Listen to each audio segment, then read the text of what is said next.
నమస్కారం, నా పేరు బాలా. బీసీఎన్ న్యూస్ కు స్వాగతం. ముందుగా ముఖ్యాంశాలు. ఢిల్లీ పర్యటనపై సీఎం చంద్రబాబు బ్రీఫింగ్. ఏపీ సమగ్ర అభివృద్ధిపై కేంద్ర మంత్రులతో చర్చించినట్లు వెల్లడి.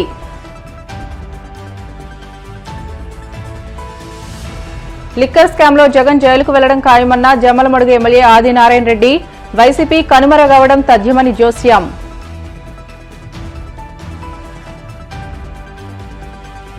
వైఎస్ జగన్ ప్రశ్నలకు సీఎం చంద్రబాబు సమాధానం చెప్పాలి. మాజీ మంత్రి వైసీపీ నేత సాకే శైలజానాథ్ డిమాండ్.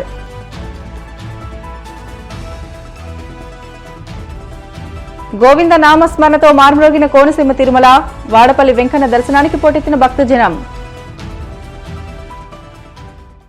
ముఖ్యమంత్రి చంద్రబాబు ఢిల్లీలో కేంద్ర మంత్రులతో కీలక సమావేశాల అనంతరం మీడియాకు వివరాలు తెలిపారు. రాష్ట విభజన జరిగి 10 ఏళ్లు పూర్తయిన నేపథ్యంలో అమరావతిని రాజధానిగా పునర్విభజన చట్టంలో చేర్చి నోటుపై చేయాలని కేంద్రాన్ని కోరినట్లు వెల్లడించారు. ఏపీ సమగ్ర అభివృద్ధికి సంబంధించిన పలు కీలక అంశాలను కేంద్ర మంత్రుల దృష్టికి తీసుకువెళ్లినట్లు వివరించారు. 2019 నుంచి 2024 మధ్య కాలంలో ఆంధ్రప్రదేశ్లో తీవ్ర విధ్వంసం జరిగిందని చంద్రబాబు ఆరోపించారు. వైసీపీ హయాంలో జరిగిన నష్టం నుంచి రాష్ట్రాన్ని తిరిగి గాడిన పెట్టడానికి కనీసం 10 ఏళ్ల సమయం పడుతుందని ఆయన అభిప్రాయపడ్డారు. తమ ప్రభుత్వం అధికారంలోకి రాగానే రాష్ట్రాన్ని పునర్నిర్మిస్తామని ఎన్నికల్లో ప్రజలకు హామీ ఇచ్చామని, ఆ దిశగా అన్ని విధాల ప్రయత్నాలు చేస్తున్నామని తెలిపారు. రాష్ట్రం పూర్తిగా విధ్వంసం పాలైంది. మళ్లీ ఎన్డీఏ వస్తాని రాష్ట్రాన్ని పునర్నిర్మాణం చేస్తామని చాలా స్పష్టమైన హామీ ఇచ్చాం. వచ్చిన తర్వాత నేను 1 సంవత్సరం రేపటికి 12వ తారీఖు నెక్స్ట్ మంత్ కి 1 year అవుతుంది. 1 year లో అన్ని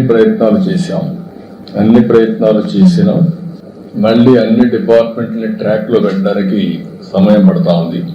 ఈరోజు మనం ఒకసారి చూస్తే 1-2 కాదు, ఎవ్రీ డిపార్ట్మెంట్ డీఫంక్షన్ అయింది, లేకపోతే డీరైల్ చేశారు, ఇర్రిపేరబుల్ డ్యామేజ్ చేసి వదిలిపెట్టారు.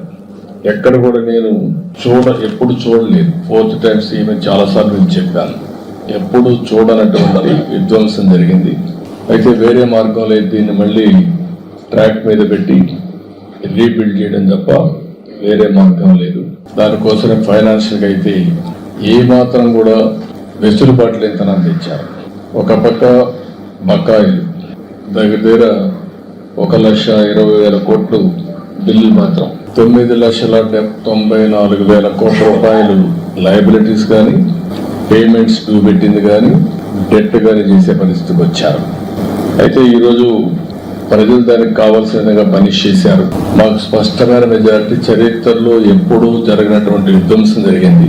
అదే సమయంలో ప్రజలు కూడా ఎప్పుడూ ఈయనటువంటి విజయాన్ని కూడా ఇచ్చారు.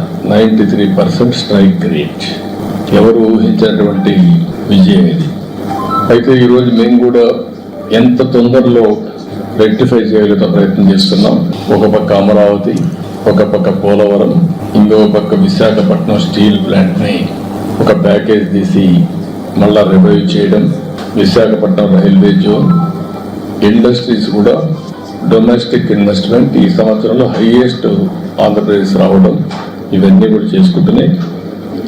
ఈరోజు నేను వచ్చింది, ఇక్కడికి వచ్చినప్పుడు 5-6 మంది మంత్రుల్ని 7 మంది మంత్రులు కలుస్తున్నాను. ప్రహ్లాద్ జోషిని కలిశాను. Andhra Pradesh integrated clean energy policy ఒకటి తీసుకొచ్చాము. ఈ పాలసీ ప్రకారం 72 గిగావాట్ల పవర్ ని గ్రీన్ ఎనర్జీ ఉత్పత్తి చేస్తామని చాలా స్పష్టమైన హామీ ఇచ్చాం. ఒరిజినల్ గా అయితే 160 గిగావాట్లు ఉత్పత్తి చేయాలని, దేశం మొత్తం 500 గిగావాట్ల non fossil fuel based energy capacity తయారు చేయాలని ఒక లక్ష్యంగా పెట్టుకున్నారు. ఆ లక్ష్యాన్ని మేజర్ చంక్ ఆంధ్రప్రదేశ్ వచ్చేట్టుగా మేము ప్రోగ్రామ్ పెట్టుకొని ముందుకు పోతున్నాం. దీంట్లో వారిని కోరింది ఈరోజు మేజర్ గా 28,346 కోట్ల రూపాయలు green energy corridor transmission lines అడిగాం. ఇది చాలా అవసరం. ఎనర్జీని ఉత్పత్తి చేయడమే కాకుండా దాన్ని ట్రాన్స్మిషన్ కూడా చేయాల్సిన అవసరం ఉంది. దానికి ఒప్పుకున్నారు, చేస్తామని చెప్పి హామీ ఇచ్చారు. రాయలసీమలో 11 గిగావాట్ సోలార్ పవర్ ని ట్రాన్స్మిట్ చేయాల్సిన అవసరం ఉంది. పంప్డ్ ఎనర్జీ కూడా ఒక 7,370 మెగావాట్లని ఇది చేయాల్సిన అవసరం ఉంది. ఈ రెండు కూడా వారికి చెప్పిన తర్వాత దాన్ని పాజిటివ్ గా తీసుకొని చేస్తా అన్నారు. అదే సమయంలో ఏదైతే సోలార్ రూఫ్ టాప్ సూర్యగారు ఈ కార్యక్రమం కింద ఒక 35 లక్షల కుటుంబాలకి కరెంట్ ఇవ్వాలనుకుంటున్నాం. దాన్ని కూడా క్లియరెన్స్ ఇవ్వమని చెప్పి అడిగాను. ఇది డిమాండ్ డ్రివన్ ప్రోగ్రామ్ కాబట్టి మీరు ఎంత చేసి అంత ఇస్తామని చెప్పారు. దాని ప్రకారం మ్యాక్సిమం వెళ్తున్నాం. ఇది కూడా క్లియర్ చేయడం జరిగింది. అందుకే కాన్స్టిట్యున్సీకి మినిమం 10,000 రూఫ్ టాప్ సూర్యగర్ కింద ముందుకు పోతున్నాం. ఇది కూడా వాటర్ ఫుటింగ్ లో ఎస్పెషల్లీ వీకర్ సెక్షన్స్ కి ఎస్సీ ఎస్టీ ఫ్రీగా ఇస్తాం. గవర్నమెంట్ ఆఫ్ ఇండియా ఇచ్చేదే కాకుండా బీసీలకు అదనంగా ఒక 20,000 రూపాయలు అదనంగా ఇస్తాం. దీన్ని పెద్ద ఎత్తున టేకప్ చేశాం. సబ్ స్టేషన్ ఫీడర్ లెవెల్లో కుసుమ్ కింద 2,000 మెగావాట్లు పనిచేయడానికి అనుమతించారు. అది కూడా శాంక్షన్ చేశారు. దాన్ని కూడా తీసుకొని ముందుకు పోతాం. దీంతో ఆంధ్రప్రదేశ్ గ్రీన్ ఎనర్జీ హబ్గా తయారవుతుంది. రాయలసీమ అడ్వాంటేజ్ ఉంది. ఒక పక్క సోలార్ ఎనర్జీ, ఇంకొక పక్కన ఏదైతే విండ్ ఎనర్జీ, మూడోది పంప్డ్ ఎనర్జీ. ఈ మూడు కలిపి బ్యాటరీ కూడా పెట్టుకోగలిగితే 24/7 పవర్ వచ్చే పరిస్థితి వస్తుంది. ఏదైతే ఈ వ్యవస్థని పూర్తిగా నిర్వీర్యం చేశారు, ఈరోజు కాస్ట్ తగ్గించే దిశగా వినియోగదారుడికి బెనిఫిట్ అయ్యే విధంగా, అదే మరి అల్టిమేట్ గా ఆంధ్రప్రదేశ్ గ్రీన్ ఎనర్జీ హబ్ గా డౌన్ స్ట్రీమ్ ఇండస్ట్రీస్ కి ముందుకు పోతున్నాం. రాయలసీమ అయితే గ్రీన్ ఎనర్జీ ఉత్పత్తి చేయడానికి వస్తుంది. అదే మరి కోస్టల్లో ఏవైతే పోర్ట్స్ ఆధారంగా చేసుకుని ఎక్కడికక్కడ గ్రీన్ హైడ్రోజన్, అమోనియా ఇవన్నీ ఎక్స్పోర్ట్ చేయడానికి అవకాశం ఉంది. ఆ కార్యక్రమంలో ఆంధ్రప్రదేశ్లో తీవ్ర దుమారం రేపుతున్న లిక్కర్ స్కామ్ కేసులో మాజీ ముఖ్యమంత్రి వైసీపీ అధినేత వైఎస్ జగన్మోహన్ రెడ్డి జైలుకు వెళ్లడం ఖాయమని ప్రభుత్వ whip BJP Jammalamadugu MLA Adinarayana Reddy సంచలన వ్యాఖ్యలు చేశారు. రాష్ట ఆర్థిక పరిస్థితిపైన, లిక్కర్ స్కామ్ ఆరోపణలపైన జగన్ చేస్తున్న వ్యాఖ్యలు విడ్డూరంగా ఉన్నాయని అన్నారు.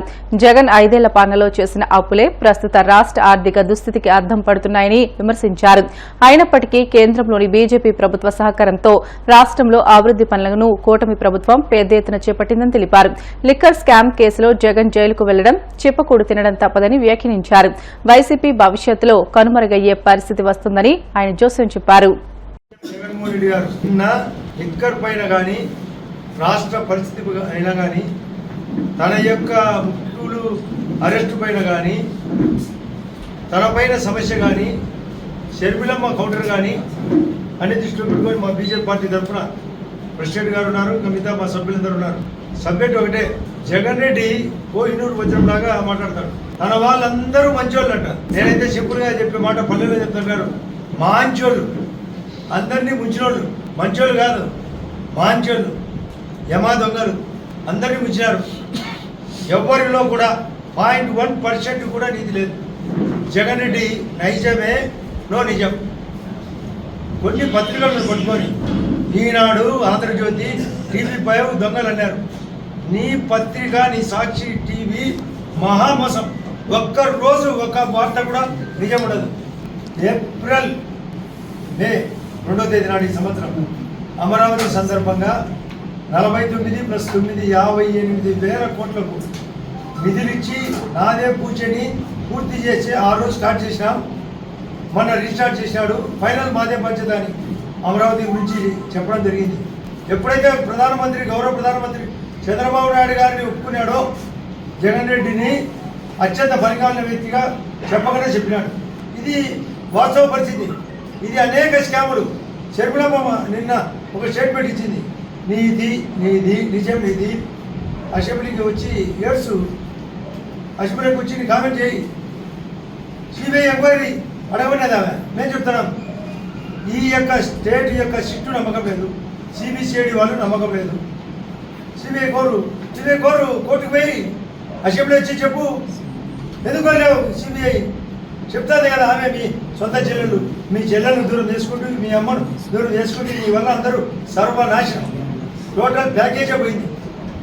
ప్రజలు నాశనం చేసినావు. 4.5 లక్షల కోట్లు రాజశేఖర్ రెడ్డి. నువ్వు ఖచ్చితంగా పోతావు కూడా. ఏమి దాగాలంటే దాగదు. సినిమాలది హీరోయిన్ పైన హీరోయిన్ ప్రేమిస్తాడు, అది చెప్పుకోలేదు. అప్పుడు పాటది, దాగాలంటే దాగదులే ఇది నిజములే అని. ఇక్కడ దాగాలంటే దాగదు, ఆగాలంటే ఆగదు. నీ వరకు ప్రయాణం బిగ్ బాస్ నువ్వే, బిగ్ బాస్ మొత్తం ప్రతి దాంట్లో ప్రతి ఒక్కరూ వైఎస్ఆర్ పార్టీ అంగడి. ఈరోజు కూడా పేపర్ వచ్చింది, మన సజ్జల రామకృష్ణారెడ్డి యొక్క ఫారెస్ట్ ల్యాండ్ గౌరవ కలెక్టర్ గారు తిరిగి వాపసు చేసినాడు. దేవిరెడ్డి శంకర్ రెడ్డి అనేవాడు కేసులో ముద్దాయిగా పులివెందుల్లో భూముడు స్కామ్ లింగాల మండలం తన సొంత ఊరు దల్లబాగులో ఎక్కడ దొరికితే అక్కడ కబ్జా, భూ కబ్జాలు. మొత్తం ఇటువంటి క్యారెక్టర్ మరొకరిని విమర్శించే ఎక్కలేదు. తప్పులెన్ను వారు తమ తప్పులు ఎరగరు. జగన్ రెడ్డి చేసిన తప్పులు అసలు ఎవరికి సాధ్యం కాదు. ఇది ప్రపంచంలోనే ఎవరికి తెలియని విధంగా తప్పులు. వైసీపీ అధ్యక్షుడు వైఎస్ జగన్ పత్రికా సమావేశం ద్వారా కూటమి ప్రభుత్వానికి సంబంధించిన ప్రశ్నలకు సీఎం చంద్రబాబు సమాధానం చెప్పాలని మాజీ మంత్రి వైసీపీ సీనియర్ నేత సాకే శైలజనాథ్ డిమాండ్ చేశారు. తాడేపల్లి వైసీపీ కేంద్ర కార్యాలయంలో ఆయన మీడియాతో మాట్లాడుతూ చంద్రబాబు హయాంలో జరిగిన లిక్కర్ స్కామ్ ను ఆధారాలతో సహా జగన్ బయటపెట్టారని, దానికి బదులివ్వలేక ఎల్లో మీడియా ద్వారా ఒక అబద్దపు కథనాన్ని రచించారని మండిపడ్డారు. బేతాళ కథలో భాగంగా కూటమి ప్రభుత్వం సృష్టించిన లిక్కర్ స్కామ్ కు సంబంధించి కోట్ల పేజీల సమాచారంను డిలీట్ చేశారంటూ ఎల్లో మీడియాలో రాయించడం ఆశ్చర్యం కలిగిస్తుందని అన్నారు. ఒకవైపు డేటా మొత్తం నాశనం చేశారంటూనే మరోవైపు బ్యాక్ ఎండ్ లో డేటాను సేకరించామనడం చూస్తుంటే చేసిన తప్పులను ఎలా కప్పుపుచ్చుకోవాలనే ప్రయత్నమే కనిపిస్తుందని ఎద్దేవా చేశారు. రాష్ట్రం మొత్తం అసలు ఏ సమాధానం వస్తుందో చూద్దాం అని వెయిట్ చేశారు చాలా క్యూరియాసిటీగా. ఎందుకంటే దాన్ని ప్రెస్ మీట్లో చెప్పడమే కాకుండా ఓన్ ట్విట్టర్లో ట్విట్టర్ అకౌంట్లో కూడా దాన్ని పోస్ట్ చేయడం, ప్లాట్ఫామ్స్ మీద దేశంలో అన్ని రాజకీయ పార్టీలకు కూడా పంపడం. వెయిట్ చేసే కాలంలో ఎప్పటిలాగే నాకు కొద్దిగా అనుభవం ఉన్న వాళ్ళు అట్లే ఊహించలేదు, కానీ ఒక బేతాల కథ అందామా, కాకమ్మ కథలు అందామా, ఓ కొత్త కథ ఈరోజు తెలుగుదేశం పార్టీ యొక్క అధికార పత్రిక అందాము, లేక అనధికార పత్రిక అందాము. ఈనాడులో ఒక వార్తా కథనం వచ్చింది. దాన్ని కథనం అందామా, వార్త అందామా అర్థం కాని పరిస్థితి. అది బేతాల కథలాగే ఉంది. అది అయాన జగన్మోహన్ రెడ్డి గారు అడిగింది ఏంటంటే, మీరు ఈ ప్రభుత్వం కక్షపూరితంగా కేసులు పెట్టి దానికోసం చట్టాన్ని ఉల్లంఘించి దర్యాప్తు సంస్థల్ని చేతిలోకి తీసుకుని దుర్వినియోగం చేస్తా ఉన్న అధికారాన్ని మీరు అధికార దుర్వినియోగానికి పాల్పడతా ఉన్నారు అనే అంశం మీద మాట్లాడుతూ అసలు లిక్కర్ ఫ్రాడ్ చేసింది ఎవరు, డిస్టిలరీలకి ఎక్కువ డిస్టిలరీకి పర్మిషన్ ఇచ్చింది ఎవరు, వాటి కెపాసిటీ పెంచింది ఎవరు, క్యాబినెట్ ఆమోదం కూడా లేకుండా ఎరిక లేకుండా ప్రివిలేజ్ ఫీజు 1300 కోట్ల రూపాయలని మాఫీ చేసింది ఎవరు, ఒక రేషనాలిటీ లేకుండా తమరికి కావలసిన ముఖ్యమంత్రి గారు తమరికి కావలసిన డిస్టిలరీలకి ఎక్కువ ఆర్డర్లు పోయే విధంగా చూస్తుంది ఎవరు, దీనికి సంబంధించి మీరు మాట్లాడకపోయినా కీలకమైన అంశాలని బయటపెట్టారు. ఆనాటి లిక్కర్ ఫ్రాడ్లో, స్కామ్ ఫ్రాడ్లో ఇంకొక మీనింగ్ కూడా ఉంది. స్కామ్ డిస్ఆనెస్ట్ అనే ఒక మీనింగ్ కూడా ఉంది. ఆ ఫ్రాడ్లో స్పష్టంగా అడిగాడు ఆఖరికి, అయ్యా మీ సంతకాలు ఉన్నాయి, మీ ఎక్సైజ్ మినిస్టర్ సంతకాలు ఉన్నాయి, మరి మీరు సమాధానం చెప్పాలా. ఎక్కడైనా సరే సీఎంఓ నుంచి మా సంతకం ఉందా చూపించమని ఛాలెంజ్ చేశాడు ఆఖరికి. ఒక సవాల్, మీరు స్వీకరించి చూపించాల్సింది ఎక్కడెక్కడ ఉంది అని. ఇదేమీ కాకుండా మీ అనుకూల మీడియా, మీ అనధికార పత్రికలు అబద్ధాలని, చాలా తేలిక మాటల్ని, అట్లాగే తప్పుడు సమాచారం అని నేను అనుకుంటా ఉన్నాను. తప్పుడు సమాచారంతో కూడిన ఒక సత్యదూరమైన ఆరోపణలు మీరు చేయడం తప్ప ప్రజానాయకుడు జగన్మోహన్ రెడ్డి గారు అడిగిన ప్రశ్నలకు మీ దగ్గర సమాధానం లేదు. ఒకే ఒక గాలికి అట్లా ఇట్లా ఆర్థిక పరిస్థితిని ఎట్లా మాట్లాడతారో దీనిపైన అట్లే మాట్లాడుతూ ఉన్నారు. నేను చూసాం, సో ఆశ్చర్యపోయాం. ఈ రోజున కొత్త సబ్జెక్ట్ కూడా మీరు నేర్పించారు చాలా మందికి రాష్ట్రంలో. అదేంటంటే మెగాబైట్ అంటే ఏంది, జీబీ అంటే ఏంది, టెరాబైట్ అంటే ఏంది, ఒక్కొక్క టెరాబైట్కి ఎన్ని పేజీల ప్రింటింగ్ బయటకు వస్తుంది అనే విషయాలు, కొత్త విషయాలు నేర్పించారు. నిజంగా ఈ వార్తా కథనం రాసిన వాళ్ళకి నేను నిజంగా వాళ్ళ పట్ల ఏ విధంగా ఆలోచించి అర్థం కావడం లేదు. నాకు ఏం చెప్పాలనుకున్నారు మా అందరికీ, ఆంధ్రప్రదేశ్ రాష్ట్రానికి? మీ దగ్గర ఏ ఆరోపణలు ఉన్నాయి? ఆరోపణలకు మీ దగ్గర ఉన్న ఆధారాలు ఏంది? కేవలం వ్యక్తులు ఇచ్చిన, నిన్న స్పష్టంగా ప్రకటించారు జగన్మోహన్ రెడ్డి గారు.